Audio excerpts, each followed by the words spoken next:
and I'm from Bulgaria. I'm also a convert. On social media, I'm like a digital creator. I create short videos, short Islamic reminders connected to the Sunnah of the Prophet ﷺ and to the Quran. So I motivate myself first and my brothers and sisters in Islam to follow strictly the deen and to catch up to our beautiful religion. Why did you start looking into Islam and take the Shahada? Well, first, I never started looking into Islam. I already knew about Islam. As I already mentioned, I'm from Bulgaria and I grew up around Muslims. But I never saw in my life somebody praying, somebody fasting, or somebody acting upon Islam. I knew already about it because they were inviting us all the time for by Ramadan, for sweet things. So I already knew about it, but nothing more than that. And why did I take my Shahada? After I graduated high school, the summer after, I traveled to Egypt to practice my German language, so because I was going to study in Germany.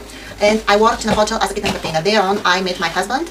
And yeah, after a few months, I got married. I traveled to Egypt again, and I lived with him and his family. So the peace which I saw in the house, and I can't even describe it. It's like if you're coming from a background where I'm from, where there isn't peace in the house, like there is always fighting, bullying, and screaming, you will understand what I mean. In that house, I never saw something like that. I saw everyone praying, everyone reading Quran, everyone motivated to do something good, and so calm people, barakallah fik, mashallah. So directly this took me, this ambience, this everything. I was so curious about the prayer, why they do it, how they do it, all of it. So finally, I decided to take my Shahada. What was your Shahada day like, and how did you feel? Amazing. This is beyond words. I can't describe the feeling after taking the Shahada. All of it go away, all of your worries, you become so happy and so light, barakallah, alhamdulillah. There isn't description of that feeling, it's beyond words. What was the following year like after taking the Shahada? Filled with obstacles. We've got a lot of troubles, a lot of obstacles in our way. We faced a lot of problems the year after and the year after that. But alhamdulillah rabbil alameen, la ilaha illallah, Allah got us through it. And just we have to remember that inna Allaha ma sabirin. Indeed, Allah is with the patient one. So when you are patient, all of your worries and all of your struggles go away because Allah will walk you through all of the hardships. But indeed, after my reversion to Islam, we've got a lot of hardships, which I actually never faced before in my life. Advice for new Muslim. Yeah, well, I have a lot of advices, but I will sum it here. Don't give it up. Remember, Allah subhanahu wa ta'ala chose you. Allah, He subhanahu wa ta'ala saw something beautiful in your heart. Allah saw something in you and He subhanahu wa ta'ala guided you. Despite your past, despite how many mistakes you have made, despite all of what you have been through, Allah chose you and guided you.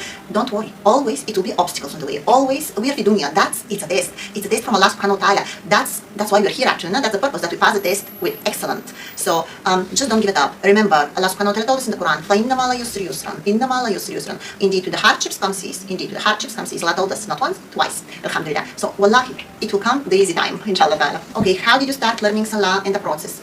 Well, I was fortunate that I got married for a Muslim and for people who were really holding on to the religion. Now they learned me, my husband and his family, they showed me how to pray, they learned me Surah Al-Fatiha, they learned me the short surahs, Surah Al-Ikhlas, Al-Nas, Al-Falaq, Wal-Asr, Surah Al-Asr, and so on and so forth. So they helped me. Even I still have it in my mind. Like my mama-in-law, she I remember her with us severe say, Subhanallah wa bihamdi, Subhanallah wa bihamdi, until now, Subhanallah, no? Subhanallah, I all the time say Subhanallah wa bihamdi. They learned me so many things, and I will be always grateful to them. Allahu Akbar, alhamdulillah rabbil alameen. Okay, now I'm going to answer questions from YouTube subscribers.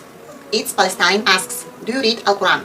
Yes, alhamdulillah. I started reading the Quran in 2016. April, when I reverted to Islam. I forgot to mention that I reverted in 2016 in April to Islam. But since then I started to read the Quran. I read it first from my phone. I downloaded the app Muslim Pro, so it was translated also in my mother tongue, Bulgarian. So I read it, and later on my husband bought me a Quran in Bulgarian language. And now afterwards I have already the Quran in Franco-Arabic, so I can actually start learning to read in Arabic, but with the English alphabet, the Franco-Arabic, it's alhamdulillah rabbil alameen. And I just honestly can say how much barakah this brings in my life from the moment I started to read the Quran in Arabic. La ilaha illallah, alhamdulillah. Zubia Razi asks, why didn't you opt for any other religion? Did you study other religions the way you did study about Islam? Why only Islam attracts you? Well, I never studied about religions. I already had one. I never thought actually that it's possible that a person can change his religion. I never thought about something like that. But my reversion to Islam wasn't on research base. It was on emotional based, I just felt it. I knew that's the thing which I missed in my life. That's the missing piece of the puzzle. And it's like, yes, like that's completed me completely. Like that was the missing piece of my life. And my life from then on, it's like I feel complete from the inside. Alhamdulillah rabbil alameen. Big Chinese the Gufan 2 asks, how is it being with our Savior Allah? Nothing better. La ilaha illallah. Nothing better. You know that whatever it is, whatever happens in your life, or even somebody humiliates you or somebody abuse you, La ilaha illallah wa la hawla wa la quwwata illa billah wa hasbunallah wa ni'mal wakeel. Allah will take your revenge. Allah is with you no matter what. So there is nothing better. There is nothing better. Alhamdulillah. Farid Galakher asks, when did you discover Islam in your life? Well, I might say when I was born, as I already mentioned. I was born in a country where there are a lot of Muslims there, but I may say that I discovered Islam the first day I traveled to Egypt. This was in 1st July 2015, and I arrived at the time when it was Ramadan, alhamdulillah. So I already saw the people there fasting and praying, and subhanallah, a lot of barakah in Ramadan, alhamdulillah. Faisal Ahmed asks, what do you like most about Islam? Everything. There isn't a thing which I cannot, that I can say I don't like. All of it. Like, I love it. Subhanallah. Like, all of it. Like, for a new revert, it might first, like when you're coming from a country, for example, let's talk about the hijab. It might not make a sense why the women cover them heads or why they do wear niqab. But when you start to learn about religion, and when you submit to Allah, subhanallah wa ta'ala, then you see, yeah, subhanallah, that's exactly what it should be, nah? That's like when you're without hijab, you kind of, you're worried, you're wondering why why the others are with hijab. But when you wear already the hijab, you feel that peace. Like I'm talking to the example I'm giving you about peace. You feel so much peace, and you are asking yourself, where was I till now? Why didn't I wear it till now? Subhanallah. Papa Falls asks, how did they come to know about Islam? How was the transition? Where was the shahada taken? And what was the response of their loved ones? I've already covered these questions. The transition between Christianity and Islam. Well, I already said it's not. I was a believer from before. I already had here around my neck a cross. I was already talking to God, and I always was I was believing from before that in God. But when you say the shahada, and in the first moment you put your head on the ground for a sajda, for sujood, subhanallah, there isn't anything beautiful than that, more beautiful than that. I can't express it. And the response of my loved ones, if you mean my family, catastrophic event. My Bulgaria is a country which has been occupied from Turkish for over 500 years. My family hates Islam. Like, they think I'm brainwashed, and actually they are the brainwashed, because this is from generation, this is transpassing from generation to generation, that we have to hate Islam, that we can sit on the table with Muslims but never go back home with them, so never marry them or never interact with them, just hello, because as I mentioned already before, Bulgaria is full with Muslims. So not good response. Alhamdulillah, that's what I wanted to say. You shouldn't care how your loved ones react. Like, you are going to be judged. We are born alone and we die alone. We are going to be judged for our actions. So once you've already discovered the truth, just pray for them, Allah subhanahu wa ta'ala to guide them. And in the end, Allah subhanahu wa ta'ala guides whom He wills. Alhamdulillah. Team USA woman asks, Assalamu alaikum. My question is, what are the daily challenges that a convert face? Is converting an easy decision?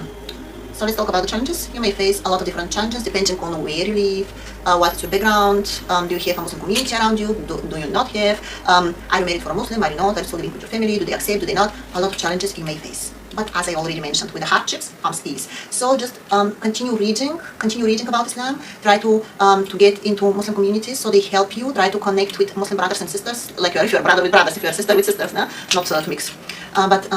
Yes, try to do your best to, as much as you read, and ask Allah subhanahu wa ta'ala, Rabbi zidni ayam, Allah to grant you the knowledge, the wisdom, because without it, the sabr disappears, the patience disappears, everything gets so mixed when you're not, when you're disoriented. So always ask Allah subhanahu wa ta'ala to grant you the wisdom, and read. I might recommend you actually a book which I read, and that's why I started actually doing my social media videos now.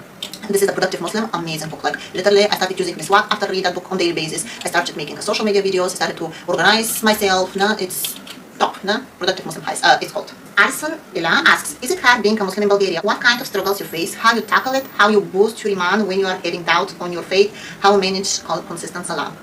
So I just can say, alhamdulillah rabbil alameen, that I am not a Muslim in Bulgaria, because I do live in Germany. In Bulgaria, I find it like mission impossible if you want to be a Muslim. That much hate and that much, they disapprove. Even the Muslims there, as I mentioned, there it's very rare cases when you can find hijab and it's not a proper hijab. I never saw somebody with, even though I'm living in an area where a lot of Muslims I was living before, there isn't. How you keep on consistent salah? It's hard, It's, in the beginning it's hard.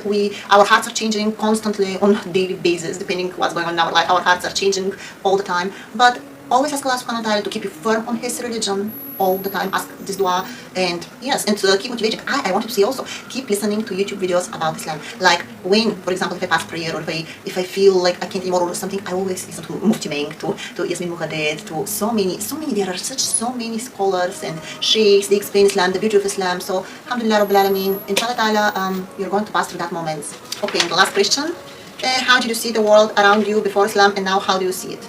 Well, my plan before Islam was that I'm going to study in Germany. I never wanted to get married. I wanted to study, to make money, to make around the world. And now the only thing what I wish is to visit Mecca. And I'm not concentrating on that life. I prepare myself for the next. So, and that's it. Alhamdulillah rabbil alameen. Okay, I hope that that video helped somebody out there, and I wish you all the best inshallah ta'ala. Feel free to reach out. Assalamu alaikum wa rahmatullahi wa barakatuh.